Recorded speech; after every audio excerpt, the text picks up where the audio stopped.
A partir desse contexto trazido pelos professores Nova e Lorival, a gente vai ouvir agora o Caetano Siqueira, representante do Movimento Profissão Docente, uma coalizão de organizações do terceiro setor que atua para a melhoria da educação e uniu esforços para a valorização da carreira docente e para o fortalecimento da atuação dos professores de todo o país.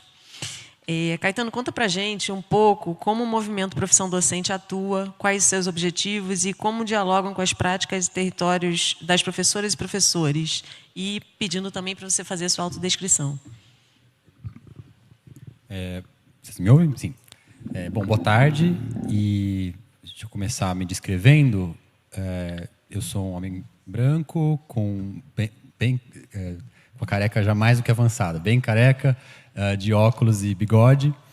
E trabalho hoje fazendo a coordenação executiva da profissão docente, como vocês mencionaram. E fiquei muito feliz com o convite, queria agradecer ao SESI, enfim, toda a equipe, mas também ao Ministério da Educação, ao professor Antônio, que, né, pôde falar com a gente. Fiquei muito, muito feliz de ter ouvido o senhor, professor. Também a Secretaria de Educação aqui do Distrito Federal, que esteve presente, e a Fundação Roberto Marinho também pelo evento. Então, muito obrigado pelo convite. O Profissão Docente, ele é mais do que uma organização do terceiro setor, ele é uma coalizão de organizações do terceiro setor que se juntaram para promover as políticas públicas para professores. Tá? Então, a gente acredita muito firmemente, assim como o professor Nova, que é no professor que está que resta, né, a centralidade da educação. São os professores que fazem com que os nossos estudantes aprendam, que a sociedade se transforme. E que, para isso, tem muita coisa que pode ser feita justamente para melhorar ou criar as condições melhores para que esses professores possam atuar na sua plenitude, né, para que eles brilhem como podem brilhar. E o Profissão Docente tenta fazer isso a partir do trabalho muito próximo com as redes públicas de ensino, que a gente entende também que a educação acontece na rede pública, essencialmente, né? O professor Lucchesi falou, né? 88% da rede dos estudantes estão na rede pública, e que o Estado tem um papel proeminente no Brasil que pode ser potencializado pela atuação colaborativa do terceiro setor. E aí eu vou trazer alguns exemplos aqui, que eu acho que dialogam também muito com o que o professor Lorival trouxe e com o que o professor Antônio Nova trouxe, que eu acho que a nossa preocupação no Profissão Docente ela está sempre muito de estar junto com as redes, e aí por isso que eu acho que eu vou trazer alguns exemplos bem específicos e concretos, mas que eu acho que de políticas públicas que ajudam a colaborar com a formação dos professores e a trazer esses professores para a centralidade do sistema educacional, né? Então, no Profissão Docente, a gente está sempre buscando, e você citou aqui uma das pesquisas que a gente realizou, né, ouvindo os professores do Brasil sobre o que eles entendem que são as questões da profissão, mas também procurando sintetizar o que o conhecimento acadêmico traz sobre os temas da profissão, né? Então, por exemplo, no caso da profissão, da formação de professores, e o Profissão Docente ele olha para políticas públicas de carreira, de remuneração, de jornada, de formação inicial, como a professora Graça do DF falou aqui hoje de manhã, hoje mais cedo, mas focar em formação continuada. Quando a gente olha para a literatura acadêmica da formação continuada, tem uma série de características que são mais comuns nas formações que são ditas eficazes, né? Aquelas que fazem com que a prática do professor mude entre antes dele passar por essa formação e depois de passar por essa formação. E eu achei muito interessante porque muitas dessas características conversam direta e indiretamente com os 3 pontos principais que o professor Antônio trouxe aqui na fala dele mais cedo. Então, eu queria trazer um exemplo que, dentre essas práticas, dessas características, né, de formações continuadas eficazes, tem uma característica comum, que é a de que a formação ela deve ser entre pares e colaborativa entre pares, né? Então, políticas públicas, ou projetos, programas de formação continuada de professores, que estão ancoradas no trabalho coletivo de professores, com outros professores colegas, né, da mesma componente curricular e que são tidas, ou mais frequentemente têm sucesso na mudança de prática dos professores que passam por essas formações. Claro, não quer dizer que vai resolver, né? Não é uma bala de prata, né? Basta ser uma formação coletiva que ela vai necessariamente ser eficaz. Não necessariamente, mas aumenta a chance, né, a probabilidade dessa formação ser mais eficaz. E aí um exemplo que eu queria trazer aqui é que, além de olhar para literatura acadêmica, o professor docente também está olhando para aquilo que as redes de ensino públicas do Brasil já fazem, né? Então, a gente tem 27 redes estaduais e distrital, 5.700 redes municipais, tem muitas experiências super valiosas de políticas públicas que realmente conseguem valorizar os seus professores.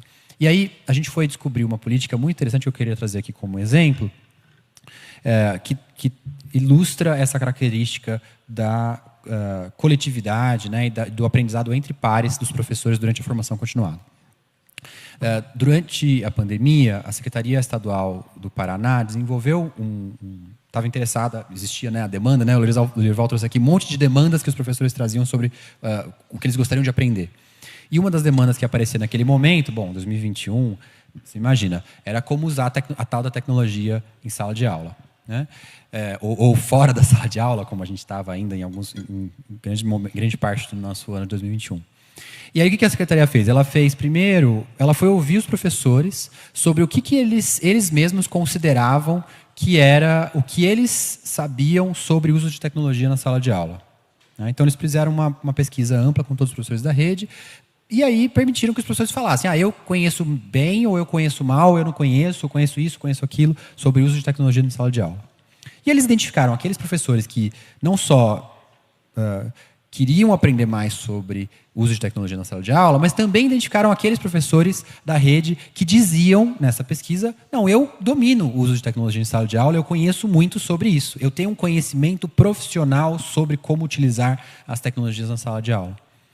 E aí a Secretaria convidou esses professores que disseram que, né, tinham esse conhecimento profissional da própria rede estadual, para que eles se tornassem formadores dos seus colegas que, do outro lado, tinham dito que gostariam de aprender mais sobre o uso de tecnologias na sala de aula.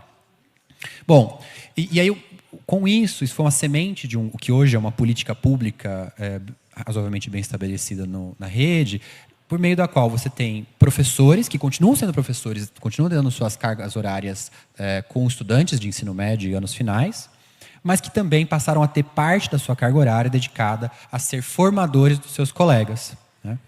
E formadores como?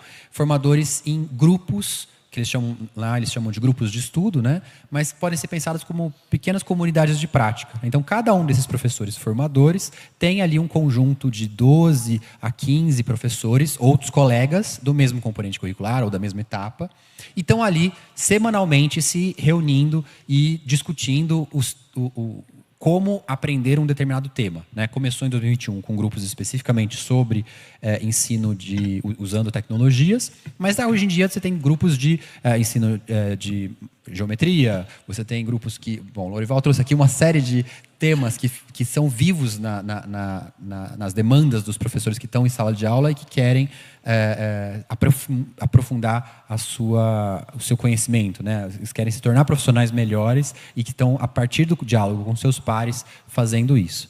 Então, eu gostei muito de pensar, professor Nova, que essa é também uma característica, esse é um dos jeitos de trazer o professor o professor como profissional, né, para a centralidade de um sistema de formação, de uma política pública de formação, é colocar os próprios professores como formadores, né, fazendo parte desses círculos e tendo, do outro lado, colegas da mesma rede, né? Como é uma rede estadual, esse modelo também é bastante interessante porque ele permite que você coloque professores do mesmo componente curricular, mesmo que sejam de escolas diferentes, né? Então, não é tanto o caso aqui do DF, porque é um geograficamente menor, mas as redes estaduais têm um desafio grande que você tem, em cada escola estadual, às vezes, um professor de história em cada escola. Né? A escola média no Brasil, ela não é uma escola gigante de ensino médio, ela é uma escola de 300 alunos no ensino médio. Tá? E numa escola de 300 alunos no ensino médio, você vai ter um professor de história, você vai ter um professor de arte. Esse professor de história, esse professor de arte, esse professor de física e assim por diante, para que ele se desenvolva como profissional, ele precisa trocar com outros profissionais que também sejam professores do seu respectivo componente curricular. É claro que tem um monte de muito saber profissional que pode ser desenvolvido no âmbito de uma mesma escola, e deve ser. Né? O Lorival trouxe aqui a ideia do barco, eu adorei a ideia do barco como um projeto de escola que tem que ser construído coletivamente. Mas, para que eu me torne um professor melhor de matemática, é importante que eu também dialogue com outros professores de matemática. E se na minha escola eu só tenho mais um professor de matemática, é difícil, assim, né? A gente está lá faz 10 anos que eu e o Lorival estamos lá dando aula de matemática na mesma escola, a gente quer expandir os nossos horizontes. Então, esses grupos de estudo dessa política pública da Secretaria do Paraná, ela permite também a formação de grupos com professores de escolas diferentes, mas de um mesmo componente curricular. Né? Então, eu consigo fazer esse conhecimento profissional, essa comunidade profissional, expandir um pouco o círculo daquela minha escola ou daquele meu bairro, ou diretoria de ensino. Né? Eu consigo olhar disso de forma mais ampla. E você vai formando uma comunidade de prática naquele componente que vai se expandindo. Então, os professores que fizeram parte dos primeiros grupos, por exemplo, de estudos de ensino de geometria, esses professores acabam formando quase que espontaneamente entre eles, porque lhes foi dada essa possibilidade, né, de se reconhecerem como especialistas locais naquele conhecimento profissional. Né, e que vão trocando entre eles para que se tornem cada vez melhores profissionais naquilo que passaram a ser também, né, como formadores de outros professores. Então, a Secretaria criou uma estrutura que permite que não só eu tenha o professor formador nesse grupo de estudos, mas eu também tenha os encontros entre os professores formadores, né, para que eles possam ser professores formadores de grupos de estudos de mesma temática, possam trocar entre si e tenham um acompanhamento de formadores da secretaria, né, que sejam os formadores quem forma os formadores, né, são também professores. Pelo menos no caso dessa política pública, essa é a solução que eles encontraram. Então, esse é um exemplo que eu queria trazer de uma política pública criada no Brasil, num contexto que era absolutamente adverso durante a pandemia, mas que pode ser vista como, na nossa visão, um ponto de luz, né, que ao tangibilizar de forma bem concreta alguns dos pontos que o professor Antônio Nova trouxe aqui, da profissionalização, né, ou da centralidade profissional desse professor. Tem uma outra característica que eu acho que é muito... Não, eu acho nada, né? Eu não sou ninguém para achar. Mas que quando foi feita a revisão da literatura acadêmica, que apareceu muito frequentemente, é a característica das formações que são ativas, né? Ou que usam metodologias ativas. E aí, é interessante, tem uma política pública de formação continuada na China, que foi recentemente avaliada pela universidade na qual eu fiz o meu mestrado, e eles descobriram que, a despeito de todo o esforço que foi realizado naquela política, ela foi uma política não bem-sucedida. Que os profissionais que passavam por essa política de formação continuada, a despeito de todo o esforço, né, da secretaria, no caso do Ministério da China, para fazer uma política de formação continuada de qualidade, esses profissionais passavam pela formação 90 horas, presencial, bastante intensiva, e as suas práticas não se modificavam depois de passar por essa política, e os estudantes dos professores que passavam por essa política, por essa formação, não aprendiam mais do que os estudantes dos professores que não passavam por essa formação. Então, não se viu efeito, apesar do esforço todo de tanta gente que se reuniu para fazer aquilo. E uma das características que mais chamou a atenção dos pesquisadores que estavam analisando essa política era justamente a falta de... Eu vou dizer assim, não foi exatamente esse termo, mas a falta de voz que os professores que participavam dessa formação tinham. Então, essa era uma formação, apesar de muito intensiva, de presencial, caracterizada por um formador que apenas falava e os participantes, né, os outros professores que eram cursistas, que apenas ouviam. Né? e que não tinham tempo para tirar dúvidas, para conversar, para fazer desse processo formativo um processo também colaborativo com o formador, né? Então, colocar ou criar condições para que durante o processo de formação os professores estejam ali ativamente, estejam ali construindo colaborativamente o seu aprendizado, é uma das características que a literatura acadêmica mostra como mais condizente com uma formação eficaz. E aí, essa é uma característica que eu sempre, enfim, eu tive parte da minha vida profissional, eu trabalhei na Secretaria de Educação de São Paulo, entre outras coisas também, enfim, liderando a política educacional da Secretaria. E, olhando para trás, hoje em dia, eu penso, puxa vida, muitas das formações que eu, como gestor público, naquela época, propus, né, tentavam atingir uma escala muito grande, porque a Secretaria de São Paulo ela tem, né, 180 mil professores, então as políticas públicas precisam, por definição, ser escaláveis, mas que acabavam pecando por essa falta de voz do participante, né, de uma perspectiva ativa do participante da formação.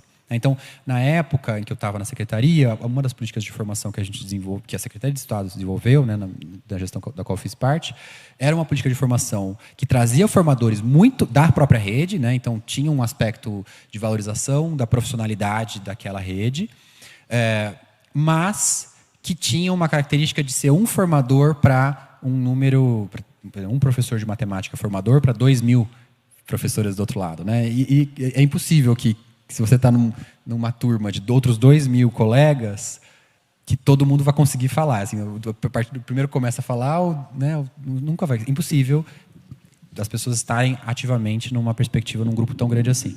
Então, essa é uma outra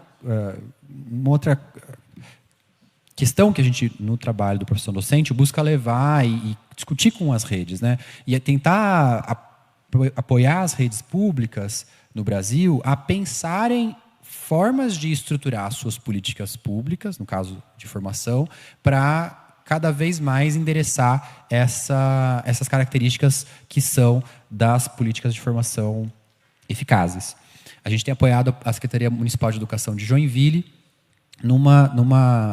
um trabalho de melhoria da sua política pública, né, de formação continuada. E uma das coisas que a Secretaria de Joinville conseguiu estruturar é uma proporção de formadores para professores que permite que as formações sejam feitas num grupo, um tamanho de grupo em que as pessoas conseguem interagir, né? Então, claro, essa política pública está em processo de implementação, né? Então, essa proporção ela é hoje melhor em alguns componentes curriculares do que em outros, mas a Secretaria está caminhando nessa direção, né, de, reconhecer que ter um professor só para formar todos os colegas daquela, né, não vai ser possível que esses professores que estão ali participando da formação sejam participantes ativos, né? E aí, portanto, a Secretaria construiu a sua política com essa característica, né? Então, hoje em Joinville, essa formação ela acontece presencialmente e ela é continuada, né? Então, o Dorival trouxe aqui a fala do Paulo Freire, que assim, sempre mexe com a gente também, sobre o processo de permanência dessa formação, né? Inclusive, essa é uma das características também que a literatura acadêmica traz como presente nas formações eficazes. É que elas têm uma duração prolongada. O que isso quer dizer? Precisa ter 30 horas de curso para ele servir alguma coisa? Não necessariamente. Se as 30 horas do curso forem compostas de 15 pedaços de 2 horas que não tem uma nada a ver com a outra, essa duração de 30 pode ser de 30 horas, pode ser de 40, pode ser de 100 horas, esse curso ele não vai ser, ele vai ter uma chance menor de ser eficaz como uma formação. Mas o que essa política pública que a Secretaria de Joinville está buscando construir nesse momento, né, que a gente está lá ajudando eles, é uma característica de continuidade em que a cada encontro que os professores têm consigo, com o seu grupo e com o formador, eles estão olhando para o que vai ser, eles estão olhando para frente, né, então o que eles podem fazer quando saírem dessa formação, e estão olhando para o que eles acabaram de fazer no último encontro. Então, entre os encontros tem um alinhavado que faz com que essa duração continuada possa ser mais eficaz, né? Possa mostrar a sua eficácia. Então, é um jeito também de organizar a política pública, que aí, como o professor Nova trouxe, que cria as condições para que os professores consigam exercer a sua profissionalidade. Então, se eu estou a cada curso, a cada formação, nessa parafernália gigante, né, que o professor trouxe, de cursos, a cada momento olhando para um tema, ou, enfim, tudo desconexo, a chance de esse processo formativo ser realmente eficaz é muito menor. Enquanto que se eu tenho um curso ou uma proposta formativa que vai passando, né, entre os encontros e vai se alinhavando, a chance de ser eficaz é muito maior. Bom, esses aqui são alguns dos exemplos, né, da atuação do professor docente, mas muito mais da atuação das redes públicas, né, que é o nosso coração, é quem a gente mais trabalha e que, enfim, ficamos sempre felizes de dividir com todo mundo.